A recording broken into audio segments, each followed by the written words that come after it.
कैसा रेस्पॉन्स है भाई?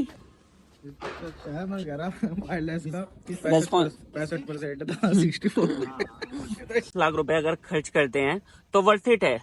बिल्कुल वर्थ इट है, क्योंकि इसमें क्या है ना कि ईवी गाड़ी का सबसे बड़ा फायदा उसको होता है जिसकी रनिंग सबसे ज्यादा हो। जब इसकी रीसेल वैल्यू की बात आती है तो रीसेलिंग में क्या इफेक्ट करेगी गाड़ी? रीसेलिंग में देखो अभी क्या है ना कि ईवी को ज्यादा टाइम नहीं। एवरीवन, कैसे हो आप सभी? उम्मीद करता हूँ बहुत अच्छे होंगे। आज की एक और नई वीडियो में फिर से आपका स्वागत है भाई। आज मैं ड्राइव करने वाला हूँ इलेक्ट्रिक, जो एक एलिगेंट लुक आता है और बहुत ही प्यारी लगती है। तो हमारे पास हमारे एमजी के एक भाई हैं, वो बताएंगे आपको कि ये कार कैसी है। हेलो भाई, थोड़ा सा इंट्रोडक्शन हो जाए आपका। मैं हनी राठी, एमजी नवाब मुजफ्फरनगर से। गाड़ी एमजी में आप सब लोग जानते ही हैं कि विंडसर का अभी जो शेयर है ईवी मार्केट में वो 60% है। तो सबसे ज्यादा बिकने वाली गाड़ी है ये फिलहाल में। सहारनपुर में यही दिखती है। सहारनपुर में भी हमारा आउटलेट है बड़ी नहर पे। गाड़ी के इंटीरियर में चलते हैं, इसको ड्राइव करके देखें। फर्स्ट टाइम ड्राइव करूंगा मैं ईवी कार्स को। और थोड़ा सा इसका बताया जाए इंटीरियर के बारे में। इंटीरियर में अगर आप देखेंगे सबसे जो मेन फोकस आता है वो आता है इसकी बड़ी डिस्प्ले पे। ठीक है जी। तो जो डिस्प्ले है गाड़ी की वो 15 इंचेस आती है। सारे फीचर्स डिस्प्ले पे ही हैं। कुछ चीजें ऐसी हैं जो स्टाइलिंग पे आपको शॉर्टकट्स मिल जाते हैं, जैसे एप्पल कार प्ले आ गया है यहीं पे। ठीक है, एडास लेवल 2 आती है, तो एक कंफर्ट मिल जाता है गाड़ी को ड्राइव करने लॉन्ग, अगर आप कहीं जा रहे हैं तो। तीसरा कि जो फीचर्स हैं इसमें 5 फीचर्स ऐसे आते हैं, जैसे एडास हो गया। दूसरा, अगर मशीन अलॉय व्हील आ गया बाहर 18 इंच टायर के साथ। ठीक है, इतना बड़ा मूनरूफ किसी गाड़ी में नहीं आता है। सबसे बड़ा जो भी, पर ये फिक्स है ना? ये फिक्स है। ये सेफ्टी के लिए भी है, क्योंकि अगर आप सोचें गाड़ी की जो स्पीड है वो लगभग, जो मेरा एक्सपीरियंस है वो 180 का है इसका। ठीक है, आपने क्रॉस की है हाँ 180? 180 तक चलाई है मैंने ये गाड़ी। बच जाती है, उसके बाद भी आगे भी उठ सकती है। अच्छा, लेकिन अगर इतनी स्पीड पे किसी बच्चे ने अगर सनरूफ खोल दिया या बाहर निकल गया तो गर्दन टूट जाएगी, मतलब इतना प्रेशर रहता है हवा का। ये आपको ब्रेक हटाना पड़ेगा, मस्त मैनुअली ये ब्रेक पेडल दबा के। हाँ, अब आप उसको अंदर प्रेस करिए, ब्रेक दबा के। ये हाँ, हो गया। अंदर अंदर की साइड, ये ये अंदर, और बस हट गया। अच्छा। अब ये 10 की स्पीड तक विदाउट एक्सीलेटर चलती है। अच्छा, टॉर्क का भरपूर फायदा है इसमें। पूरा फायदा है। अभी नॉर्मल जैसे रहता है ना कि ऑटोमेटिक ट्रांसमिशन आता है गाड़ी के अंदर, तो ऐसा नहीं है कि झटका देगी। इसको ड्राइव करना बहुत आसान है, कोई भी ड्राइव कर सकता है ईवी को। तो लेट्स गो भाई, इसको ड्राइव करके देखते हैं कैसी है ये चलने में। अभी देना पड़ेगा आपको। अच्छा, ये ऑटोमेटिक से हट गई और इसको लेके चलते हैं, थोड़ा पुश भी करेंगे इसको। एक ऑटोमेटिक डोर लॉक हो गए।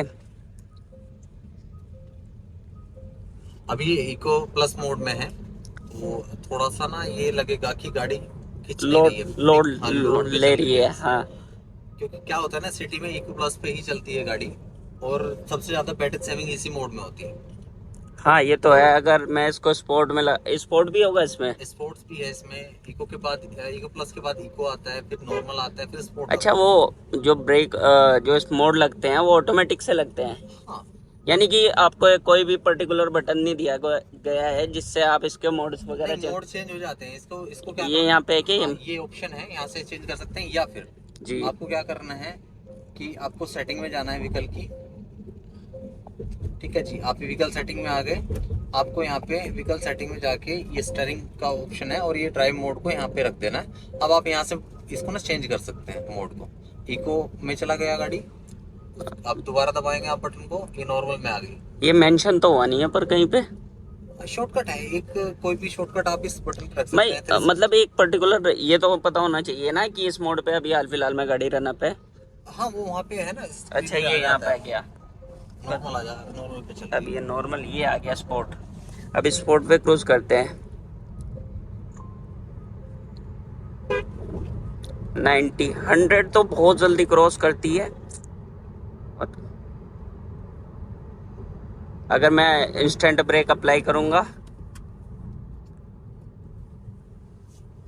सही है, रेस्पॉन्स तो अच्छा है, ब्रेकिंग वगैरह भी टू गुड है। एडास लेवल 2 आता है। और अगर मैं इसके पावर की बात की जाए, इसमें 132 bhp की पावर और 200 Nm का आपको टॉर्क निकाल के देती है। लगभग आपको ये फील होता है जैसे ही आप इसके टॉप वेरिएंट में जाओगे तो कहीं ना कहीं कंफर्ट के लिए तो बहुत ही अच्छी है, क्योंकि आपको अभी मैं दिखाने वाला हूँ कि जो इसकी सीट्स वगैरह है बहुत ही अल्ट्रा कंफर्ट है। आपको इसमें फ्रंट में वेंटिलेटेड सीट्स मिल जाती हैं, और इसी के साथ जब आप इतने पैसे खर्चते हो ना तो आपको सेफ्टी के लिए भी बहुत अच्छी चीज़ मिलती है। बाकी जैसे कि आप सोच रहे होंगे कि ये जो इनका इसका इंस्ट्रूमेंट क्लस्टर है वो बहुत छोटा सा दिया गया है। ये यहाँ पे इंफोटेनमेंट सिस्टम बहुत ही वाइड हो जाता है, पर ये एक पर्टिकुलर एक चीज को सोच के ही बनाया गया है ताकि आपकी विजिबिलिटी स्टीयरिंग व्हील से भी अगर आप देखोगे तो आपको एक अच्छा विजन मिल सके और अच्छी तरीके से आप इसको क्लियरिफाई कर सको कि आपको क्या चीज इंडिकेशन मिल रहा है। ये चीज मेरे को इसमें बहुत अच्छी लगी, पर मैं थोड़ा सा इसको क्रूज करके देखता हूँ अभी। ड्राइव की गाड़ी ड्राइव करने में तो बहुत अच्छा फील आया, कंफर्ट के मामले में अच्छी है। अगर आप इसका top of the line variant लोगे तो उसमें 499 मतलब की रेंज दिखा देती है, और 53 किलोवाट के बैटरी पैक मिलता है। जो मोटर कैपेसिटी है वो 100 किलोवाट की दी गई है। और इसमें आपको ये यहाँ पे आप देख पा रहे होंगे ये MG का लोगो मिलता है ग्लोस ब्लैक। ये आपको DRLs दी गई है यहाँ पे। इसकी जो हेडलैम्प यूनिट है वो आपको प्रोजेक्टर दी गई है, यहाँ पे क्रोम का ट्रीटमेंट DRLs, ये क्रोम की फिनिश। ये कैमरा दिया जाता है 360 व्यू कैमरा मिलने वाला है, नीचे इसके ग्रिल, यहाँ पे क्रोम की फिनिश। और ये जो इसके ORVMs है ये आपको इलेक्ट्रिक एडजस्टेबल मिल जाते हैं, ऑटो फोल्ड मिल जाते हैं। यहाँ पे इंडिकेटर, कैमरे की placing, flash door handle electric की ऑफर किए गए हैं। रियर प्रोफाइल में अगर आप आओगे तो यहाँ पे देखो आपको सनरूफ ऑफर की गई है। वो ये centre high mount stop lamp, कोई भी आपको इसमें वाइपर वगैरह नहीं दिया गया। बाकी ये रियर डिफोगर, रियर प्रोफाइल से गाड़ी कुछ ऐसी है। टेल लैम्प यूनिट आपको फुल LED में ऑफर की जाती है, ये भी ग्लो होती है। ये कनेक्टेड टेल लैम्प्स होगी, यहाँ पे पियानो ब्लैक की फिनिश। और ये स्टॉप लैम्प, ये इंडिकेटर, EV की बैजिंग यहाँ पे, विंडसर की बैजिंग यहाँ पे मिलती है। और ये कैमरे की प्लेसिंग यहाँ पे, एडास की बैजिंग आपको यहाँ पे दी गई है। 2 पार्किंग सेंसर इसमें ऑफर किए गए हैं। टायर प्रोफाइल की अगर बात की जाए 215, 55 और 18 का टायर सेक्शन, अलॉय व्हील्स दिए जाते हैं। Top of the line variant है, 3 वेरिएंट आते हैं इसमें। लाख रुपए अगर खर्च करते हैं तो वर्थ इट है। बिल्कुल वर्थ इट है, क्योंकि इसमें क्या है ना कि ईवी गाड़ी का सबसे बड़ा फायदा उसको होता है जिसकी रनिंग सबसे ज्यादा हो। मतलब आप ज्यादा रनिंग के लिए ले रहे हैं, और जो इसकी रनिंग कॉस्ट आती है वो आती है ₹1.40, ₹1.50। अगर आप घर पे चार्ज कर रहे हैं, वही कॉस्ट अगर आप बाहर चार्ज कर रहे हो तो ये ₹2.40, ₹2.50 हो जाती है। लेकिन अगर आप पेट्रोल गाड़ी यूज कर रहे हो इसकी जगह पे तो वो ₹7 पर किलोमीटर चलती है, और 15 साल की बैटरी वारंटी आती है गाड़ी की। तो इतने लंबे टाइम में ये अपनी जो कॉस्ट आज आप पे कर रहे हो उसको पूरी तरह ना कवर कर लेती है, तो गाड़ी फ्री हो जाती है इस हिसाब से। दूसरा कि अभी सब्सिडी भी है गाड़ी के मतलब अगर आप ईवी ले रहे हो तो 1 लाख रुपए गवर्नमेंट से सब्सिडी भी आ रही है।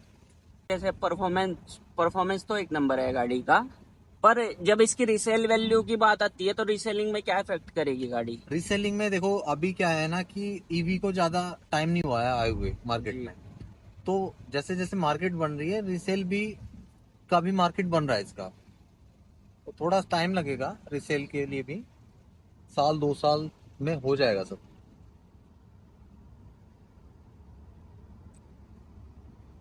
जैसे स्टार्टिंग में इसके चार्जर पॉइंट्स नहीं मिलते थे, लेकिन जी। आप आज कहीं पे भी जाओ चार्जिंग पॉइंट मिल रहे हैं, अवेलेबिलिटी बन रही है।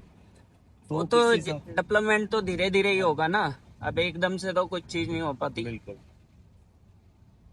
कॉन्सेप्ट नया है ये। भाई कैसी फील हो रही है गाड़ी?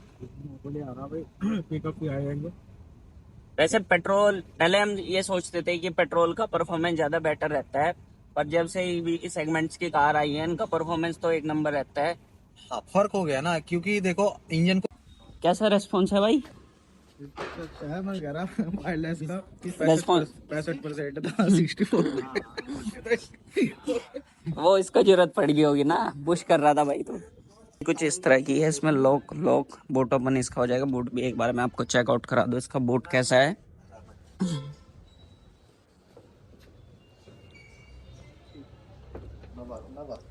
इलेक्ट्रिक बूट है।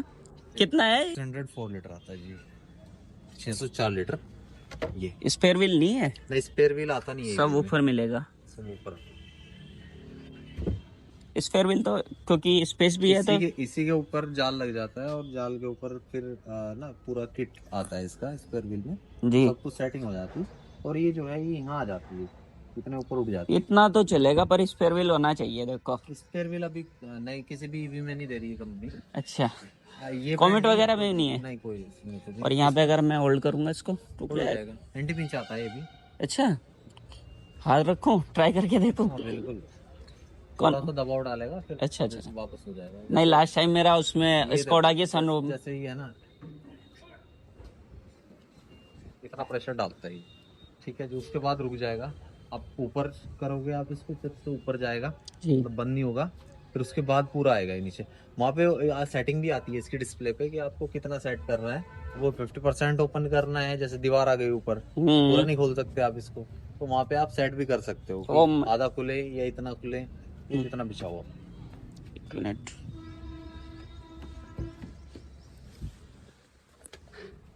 रियर सीट्स में अगर रियर कैबिन कुछ ऐसा है, यहाँ पे आपको स्पीकर की यूनिट दी जाती है और इसमें शायद एम्बियंट लाइट भी है। यहाँ पे पावर विंडो, ये कुछ अलग सा टेक्सचर है, बहुत प्यारा सा लगता है। टूटेड्स आपको ऑल डोर्स में मिलेंगे और रियर का जो रियर वेंट है वो भी मिलेगा और नीचे इसके स्पेस मिलता है। हम तो मिलता ही नहीं है, मतलब थर्ड पैसेंजर को मिडिल में बैठने में कोई ना प्रॉब्लम होगी। और यहाँ पे आपको कप होल्डर ऑफर किए गए हैं। तीनों ही पैसेंजर के लिए हाइट एडजस्टेबल हेडरेस्ट और सीट बेल्ट मिल जाती है आपको। ये इलेक्ट्रिक एडजस्टेबल, ये रिक्लाइन, ये सब चीज़ें मिल जाती हैं। हालांकि इसमें हाइट एडजस्टिंग नहीं है। बाकी यहाँ से आपको एक पार्किंग ब्रेक, ये बोनट हुड ओपन यहाँ से कर सकते हो। शायद चार्जिंग ऑफ वगैरह का हो सकता है।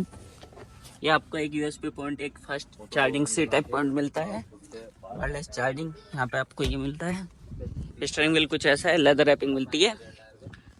ये आपको ये जो वाइपर के कंट्रोल्स हैं ये आपको यहाँ पे ऑफर किए गए हैं। आप जैसे देख पा रहे होंगे, इधर तो ये गियर नॉब दिया गया है, जैसे कि रिवर्स, न्यूट्रल, ड्राइव। और यहाँ पे आपको पार्किंग का एक स्विच दिया गया है। जब आप देख पा रहे होंगे कि इसमें वाइपर तो ऐसे कंट्रोल हो जाते हैं, इसके यहाँ पे मिस्ट, ऑफ, ऑटो या हाई किस पे एडजस्ट करना है वो सब चीज़ें। पर इसके हेडलैम्प ऑन कैसे होते हैं तो मैं आपको बता देता हूँ। वो आते हैं ऑटोमेटिक, जब भी आपको ज़रूरत होगी वो ऑन हो जाते हैं। और अगर आपको पास देना हो तो इससे आप पास दे सकते हो। वो देखो भाई, मेरे को तो ये पसंद आई। बाकी में गाड़ी बहुत अच्छी है, परफॉर्मेंस भी बहुत अच्छा है। आप एमजी में आते हो मुजफ्फरनगर तो इन भाई से ज़रूर कांटेक्ट करना। बिल्कुल। तो मिलते हैं भैया आपसे नेक्स्ट वीडियो देखने के लिए आपका बहुत बहुत धन्यवाद।